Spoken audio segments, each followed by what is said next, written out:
অসুস্থ গরু যেন এখানে বিক্রি না হয়, প্লাস আমাদের নর্মাল যারা ডাক্তার মানুষ এরাও থাকবে, যেহেতু অনেক সময় এই গরুর হাটে যারা আনে গরু নামানো থাকে তারাও কিন্তু আহত ঠাহত হয়, তাদেরও জন্য একটা চিকিৎসার ব্যবস্থা থাকে। আর একটা জিনিস বলা হয়েছে, এই গরুর যে গাড়ি এইগুলি আসবে ট্রাকগুলি, এগুলি কোনো অবস্থায় রাস্তায় নামানো যাবে না। এটার জন্য প্রত্যেকটা হাট তার তার নিজস্ব বন্দোবস্ত করবে, যেটা আমি রাস্তা থেকে অনেক দূরে হবে। এবং প্রত্যেকটা হাটে আইন শৃঙ্খলার জন্য পর্যাপ্ত সংখ্যক আনসার রাখবেন প্রশাসক মহোদয়রা। ওনারা আর যারা ওই থাকে ওই যে হাসির আনার জন্য যারা রাখে ওই কী বলে ওইগুলি রে ভলান্টিয়ার, ওইগুলি সাধারণত হাসিলের জন্য, কিন্তু আইন শৃঙ্খলার জন্য রাখবেন প্রশাসক মহোদয় আনসার।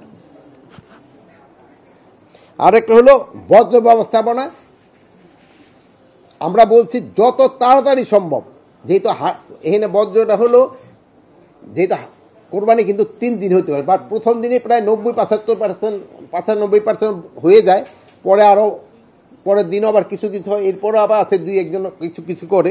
এই বর্জ্যগুলি যেন যত তাড়াতাড়ি সম্ভব, তো প্রশাসক মহোদয়রা আমাদের আশ্বাস করছেন যে তারা 12 ঘন্টার ভিতরেই মোটামুটি এইটারে ক্লিন করে পারবে।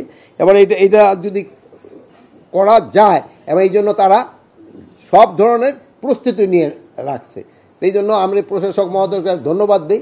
তবে অ্যাডভান্স দিয়ে দিলাম, আর যদি করার পরে আরেকবার 2বার দিব।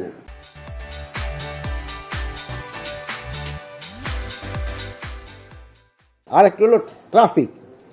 এটা শুধু ঢাকার ট্রাফিক না, বরঞ্চ ইসের সময় ঢাকার ট্রাফিকের অবস্থাটা একটু ভালো হয়, বাট এই যারা ওই বিভিন্ন গন্তব্যস্থলে দূরে যায় ওই ট্রাফিকটা একটু ঝামেলাবে হয়।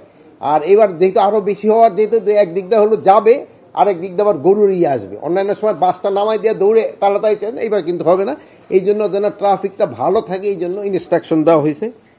আরেকটা তো ছুটিতে যেসব লোকজন চলে যায়, সেরকম কিন্তু একটা ঢাকা শহরের একটা নিরাপত্তারও একটা কিন্তু দেখা দেয়, যেহেতু অনেকে বাড়িটা করে তালা দেওয়া চলে গেল।